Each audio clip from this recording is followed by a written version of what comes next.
নমস্কার বন্ধুরা, home cook চ্যানেলে সবাইকে স্বাগত জানাই। চলে এলাম আবার একটি রেসিপি নিয়ে। আজকে আমি দারুণ স্বাদের একটি আপনাদেরকে রেসিপি বানিয়ে দেখাবো। এই কয়েকটা আলু, দুটো পেঁয়াজ আর একটা টমেটো দিয়ে দারুণ মুখরোচক একটি রেসিপি শেয়ার করব আপনাদেরকে। শীতের কয়েকটি নতুন আলু নিয়েছি আর দুটো পেঁয়াজ আর একটা টমেটো দিয়েই আমি রেসিপিটি বানাবো। আর এই রেসিপিটি গরম গরম রুটি, পরোটা, ভাত সব কিছুর সাথে অসম্ভব স্বাদের লাগে খেতে। আর হাতে কম সময় থাকলে এই রেসিপিটি কিন্তু চটজলদি বানিয়ে ফেলতে পারা যায়।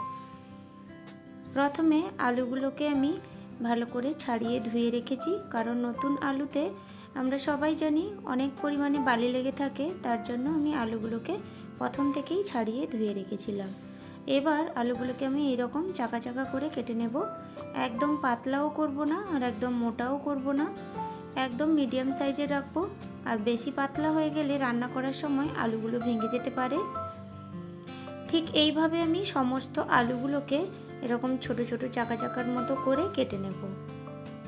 সমস্ত আলুগুলোকে আমি চাকা চাকা করে কেটে নিয়েছি। এবার একটা বাউলে জল নিয়ে নিয়েছি অনেকটা পরিমাণে, যাতে আলুগুলো দিলে আলু যেন ডুবে যায়। গায়ে গায়ে জল রাখা চলবে না, তার জন্য একটু বেশি পরিমাণে জলটা নিতে হবে। এবার কেটে রাখা আলুগুলো আমি সমস্ত ওই জলের মধ্যে দিয়ে দিলাম। এবার ভালো করে এইভাবে চটকে চটকে আলুগুলোকে ধুয়ে নেব। দেখুন আমি ঠিক এইভাবে করে কেটেছি, বেশি পাতলাও নয় আর বেশি মোটাও নয়, এই রকম করে কেটেছি যাতে রান্না করার সময় আলুগুলো ভেঙে না যায়। তার জন্য একদমও পাতলা করবেন না আর মোটাও বেশি করার দরকার নেই। আলুগুলোকে ভালো করে চটকে ধুয়ে নিয়েছি আর এরকম জলে আমি ডুবিয়ে কিছুক্ষণ রেখে দেব। সেই পর্যায়ে আমি পেঁয়াজগুলো কেটে নেব। পেঁয়াজগুলোকে আমি দু রকমের করে কাটবো। একটা এরকম চাকা চাকা করেই পেঁয়াজগুলো কাটবো, আর একটা পেঁয়াজকে ভালো করে আমি কুচি কুচি করে কেটে নেব। রেসিপিটি ভালো লাগলে প্লিজ আমার ভিডিওতে একটা লাইক করে দেবেন, আর একদম বেশি ভালো লাগলে সকলের সাথে শেয়ার করার অনুরোধ রইল। আর আমার চ্যানেলটিকে কিন্তু অবশ্যই সাবস্ক্রাইব করে আমার পাশে থাকবেন বন্ধুরা। পেঁয়াজটাকেও আমি কেটে নিয়েছি দু রকমের ভাবে। এবার একটা প্লেটে তুলে নিচ্ছি। আর আমি একটা যে টমেটো নিয়েছিলাম, টমেটোটাকেও কুচি করে কেটে নিচ্ছি। এই শীতের আলু দিয়ে আমরা তো বিভিন্ন ধরনের রেসিপি বানিয়ে খেয়ে থাকি, তার মধ্যে এই রেসিপিটি খুবই অন্যতম আর একদম কম সময়ে তৈরি হয়ে যায়। আর হাতে যদি একদম সময় কম থাকে তাহলে ঝটপট এই রেসিপিটাই বানিয়ে ফেলতে পারেন। টমেটোগুলোও আমি কুচি করে কেটে নিয়েছি। ওই পেঁয়াজ রাখার প্লেটটাতেই আমি টমেটোগুলোও তুলে নিলাম। এবার বেশ কিছুটা পরিমাণ ধনেপাতাগুলোকে কুচি করে নিচ্ছি। আর ধনেপাতা কুচিটাও আমি ওই সেম প্লেটে তুলে রেখে নিচ্ছি। এবার আলুগুলো আমি যে অনেকক্ষণ ভিজিয়ে রেখেছিলাম ওই জলটা ফেলে দিয়ে আলুটাকে নিয়ে নিয়েছি। আর আমি কেটে রাখা সমস্ত মশলাগুলোও নিয়ে নিয়েছি, আর কিছুটা কাঁচা লঙ্কা কুচি নিয়েছি।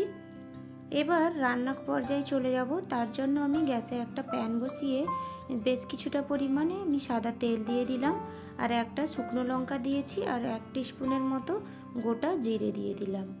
এবার জিরে শুকনো লঙ্কাটাকে আমি হালকা নেড়েচেড়ে একটু ভাজা করে নিয়েছি। আর দিয়ে দিলাম ওই কুচিয়ে রাখা পেঁয়াজটা, আর কুচিয়ে রাখা কাঁচা লঙ্কা দিয়ে দিলাম। কাঁচা লঙ্কাটা আপনারা স্বাদ বুঝে নিয়ে নেবেন।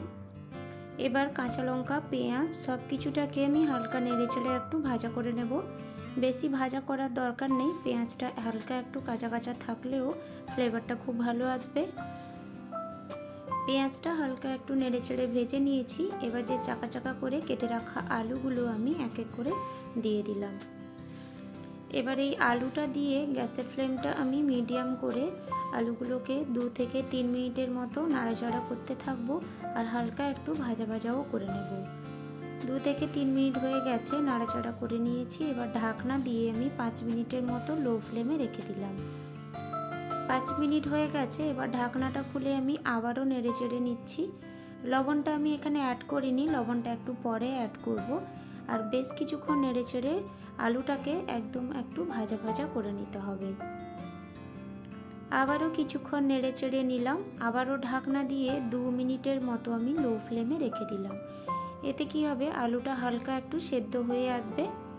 এই রকম কিছুক্ষণ ঢাকনা দিয়ে আর এরকম নেড়ে চেড়ে আলুটাকে একটু লাল লাল করে ভাজা করে নিতে হবে। দেখতেই পাচ্ছেন আলুগুলো একটু লাল লাল করে ভাজা ভাজা হয়ে এসছে। ঠিক আমি এই পর্যায়ে কিছুটা মশলা অ্যাড করে দেব। তার মধ্যে দিয়ে দিলাম স্বাদ মতো লবণ। লবণটা একটু স্বাদ বুঝে দিয়ে নেবেন। আর দিয়ে দিলাম হাফ টিস্পুনের মতো হলুদ গুঁড়ো, হাফ টিস্পুনের মতো কাশ্মীরি লঙ্কার গুঁড়ো, আর হাফ টিস্পুনের মতো ধনে গুঁড়ো, হাফ টিস্পুনের মতো গরম মশলা গুঁড়ো। এবার সমস্ত মশলাগুলো দিয়ে আলুর সাথে আমি বেশ কিছুক্ষণ নেড়ে চেড়ে আলুর গায়ে ভালো করে মশলাগুলো লাগিয়ে নেব।